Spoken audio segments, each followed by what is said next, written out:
जिंदगी वो दरिया है जिसकी तेज लहरों में आदमी को बहना है। आने जाने वाले सब मौसमों में रहना है, मौसमों में रहना है। वक्त की हथेली पर आसमां ने जो लिखा तारना नगर चाहे फिर भी टल नहीं सकता। दूसरा कोई भी हो आदमी की किस्मत का रुख बदल नहीं सकता, साथ चल नहीं सकता। जिंदगी वो दरिया है, कहीं गुल खुशबू जुगनू, कहीं दिल सहरा बादल सरगम, कहीं जिला और कहीं पे है चट्टान इंसान, चट्टान चट्टान।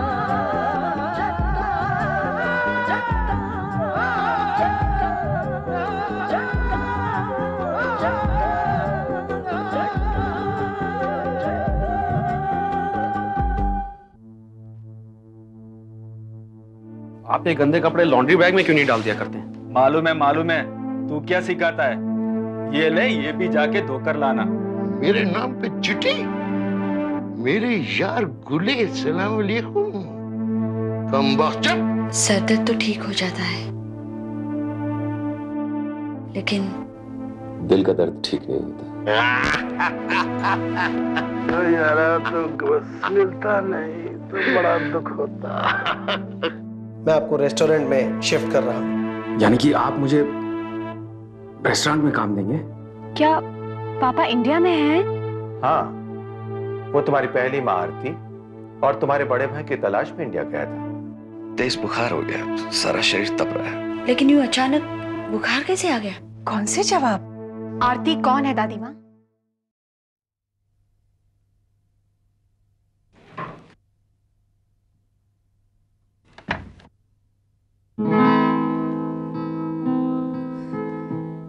हेलो मिस्टर सूरज। अरे पूर्णिमा जी, आप आइए ना। आप खड़ी क्यों हैं? आइए ना, बैठिए ना, प्लीज हैव अ सीट।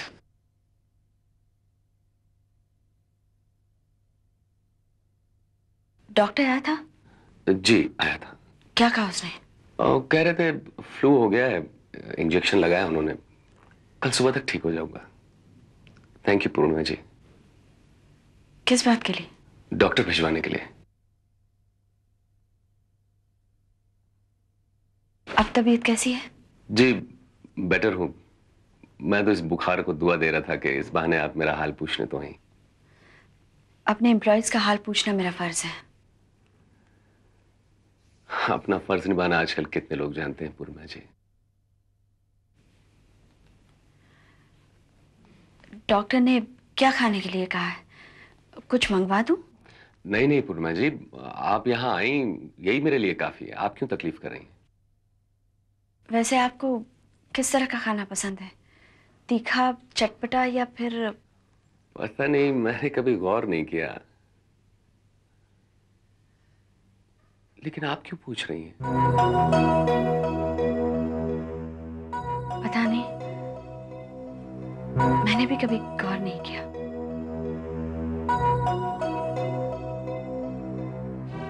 अच्छा मैं चलती हूँ। पूर्णिमा जी,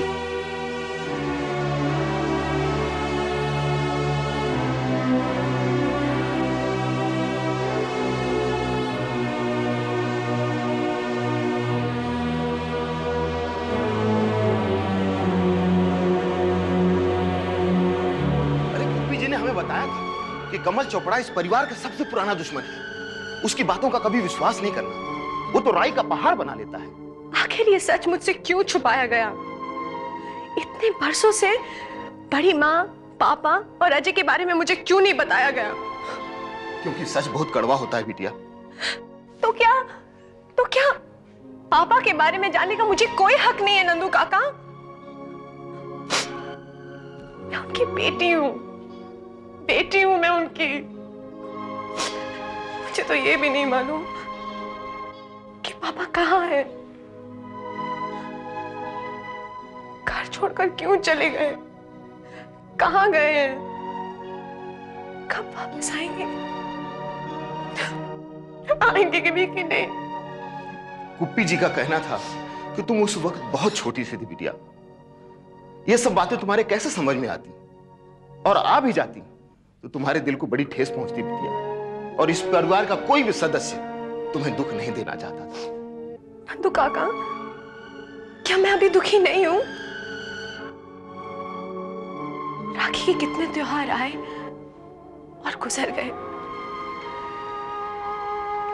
मैं राखी को हंसते से देखकर हमेशा यही सोचा करती थी कि काश मेरा भी एक भाई होता,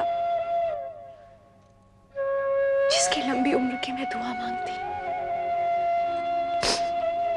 उसकी कलाई पर राखी बांधती और वो मुझसे बहुत प्यार करता।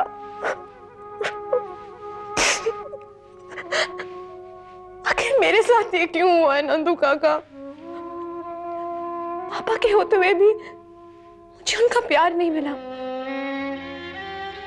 भाई के होते हुए भी मुझे उसकी मोहब्बत नहीं मिली। क्यों नंदू काका, बताइए ना, मेरे साथ ये सब क्यों हुआ है? यही जीवन है बिटिया। कभी किसी को जमीन मिल जाती है तो आसमान नहीं मिलता बिटिया। तुम्हें तो अपने दद्दू का भरपूर प्यार मिला, सुख मिला, आराम मिला, पर तुम्हारा भाई, उसे क्या मिला? उसने पता नहीं कैसी कैसी मुसीबतें झेली होंगी और झेल रहा है।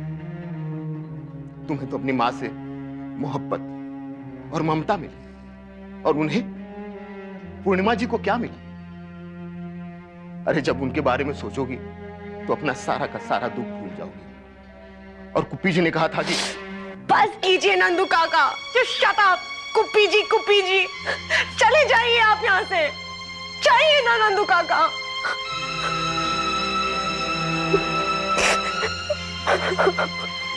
क्यों नहीं बताया मुझे?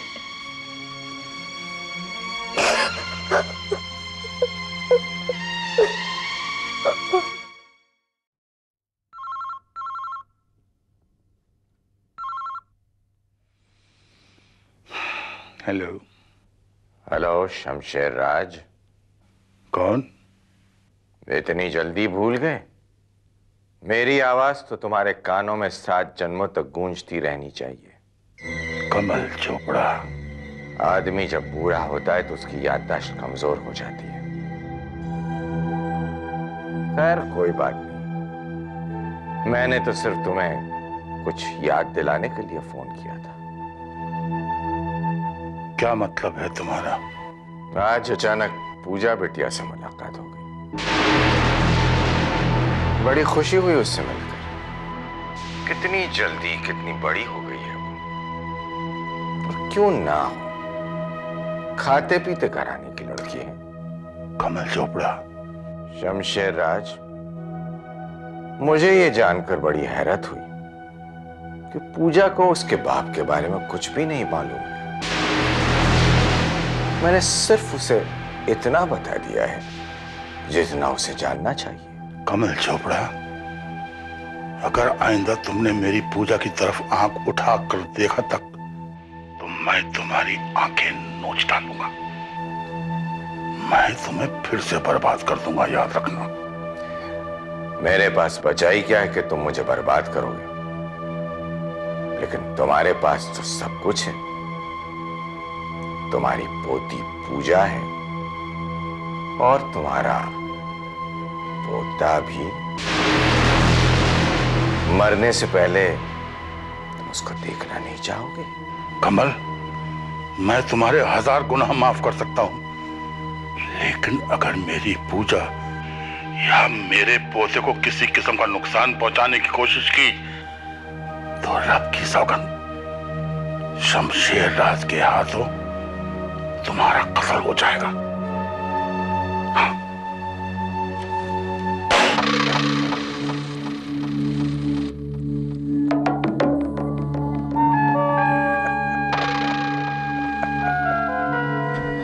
अच्छा हो तू जल्दी वापस आ गया गोकुल। अच्छा ये बता, तेरी माँ कैसी है? अब ठीक है दोस्त। वैसे हुआ क्या था उन्हें? बुढ़ापा एक बीमारी है दोस्त। शरीर इंसान के दिमाग का साथ नहीं देता और ऐसे में जरूरत होती है अपने बच्चों की, जो उनका सहारा बनते हैं।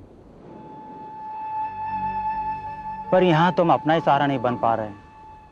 उनके करीब रहने की बजाय उनसे कोसों दूर यहाँ अपनी रोजी रोटी की तलाश कर रहे हैं। और मैं यहाँ रोटी कमाने नहीं आया हूँ गोकुल। अपनी माँ को 2 वक्त की रोटी तो मैं हिंदुस्तान में भी दे सकता था। मेरा मकसद तो कुछ और है। क्या कमल चोपड़ा का पता तुझे अब भी नहीं चला? नहीं, और वो एक ऐसा आदमी है जो मेरे मकसद को पूरा कर सकता है। वक्त निकलता जा रहा है गोकुल, और मैं अपनी माँ के गुनहगार के इतने पास होकर भी उससे इतना दूर हूं। मिल जाएगा अजय, जरूर मिल जाएगा। हाँ गोकुल, और उसी आस पे दिन से रात और रात से दिन हो जाता है। अगर इमिग्रेशन वालों में जान पहचान मिल जाए तो कमल चोपड़ा का पता मिल सकता है। कैसे? दूसरे देश से जो भी यहाँ आता है ना, उसका नाम और पता इमिग्रेशन में दर्ज किया जाता है। हाँ, लेकिन इस देश में वो मुमकिन नहीं है गोकुल। दूसरे देशों की तरह यहाँ कोई रिश्वत ही नहीं लेता। तब तो तेरे और कमल चोपड़ा के बीच तेरी किस्मत ही है दोस्त। हाँ, और मुझे ये देखना है कि मेरी किस्मत और मेरी माँ के दुश्मन के खात्मे के बीच कितना फासला है। जिस इंसान ने आपकी जिंदगी खराब कर दी है, उसके लिए इतनी श्रद्धा अच्छी नहीं है माँ। क्या बकवास कर रही है तू? वो तेरे दादाजी हैं। हाँ, और उन्हीं की वजह से आज मेरे पापा होते हुए भी मैं एक यतीम हूँ। ये कैसी बातें कर रही है तू? अंधेरे से एकदम उजाले में आ गई हूँ माँ। इस घर के सारे लोगों की असलियत जान चुकी हूँ। आपने ये सब कुछ क्यों सहा? किस लिए सहा? क्या सहा है मैंने? एक सुहागन होते हुए भी विधवा की जिंदगी गुजारी है आपने। अपने अंदर की एक औरत का गला घोट दिया आपने। किस लिए? किस लिए माँ? दूसरों की गलतियों की सजा आप क्यों भुगत रही हैं? तुझे जरूर किसी ने कुछ गलत कहा है। ऐसा कुछ भी नहीं है, मैंने कुछ भी नहीं सहा है। क्या वो औरत आपकी सौतन नहीं थी? वो नहीं, बल्कि मैं उसकी सौतन थी। क्या उसकी प्यार की खातिर पापा ने आपको नहीं ठुकराया? वो मेरी किस्मत थी, उसमें उनकी कोई गलती नहीं थी। वो कभी नहीं चाहते थे कि मुझसे शादी हो। और ये सब कुछ जानने के बाद भी दादाजी ने अपनी शान, अपनी इज्जत और अपनी वकार को बरकरार करने के लिए आपको बल्ले का बकला बनाया। मैं वो सब भूल चुकी हूँ, वो सब पुरानी बातें। झूठ बोलती हैं आप, झूठ बोलती हैं। आज भी आपकी मुस्कुराहट में उदासी झलकती है। आज भी आपकी आंखों में इंतजार नजर आता है माँ। वो मुझसे वादा करके गए थे पूजा। जाने से पहले उन्होंने मुझे अपना लिया था और कहा था कि मैं उनका इंतजार करूं। मैंने सिर्फ उन्हीं से प्यार किया है पूजा। भारतीय नारी के जीवन में एक ही आदमी आता है। वो मेरी तकदीर थी कि मुझे इन राहों से गुजरना पड़ा।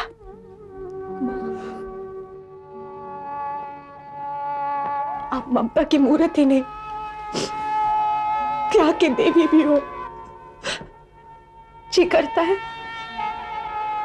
कि उस भगवान की प्रार्थना न करके आपके चरणों में अपना सर झुका दूं। ऐसा मत करना। बड़ी कठिन राहों से गुजर के मैंने मेरे भगवान को मनाया है। कहीं ऐसा न हो कि तेरी ये बातें सुन के वो फिर मुझसे रूठ जाए और तेरे पापा कभी वापस ना आए। ऐसा मत कहना। मैं इतनी भाग्यशाली नहीं कि मेरा रब मुझे बार बार माफ कर दे।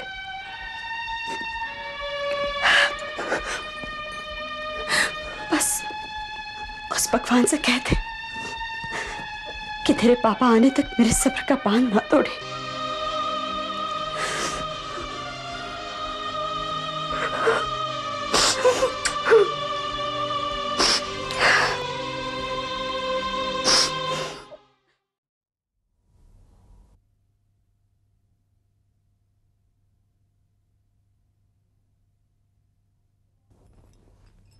क्या बात है, आप सोए नहीं?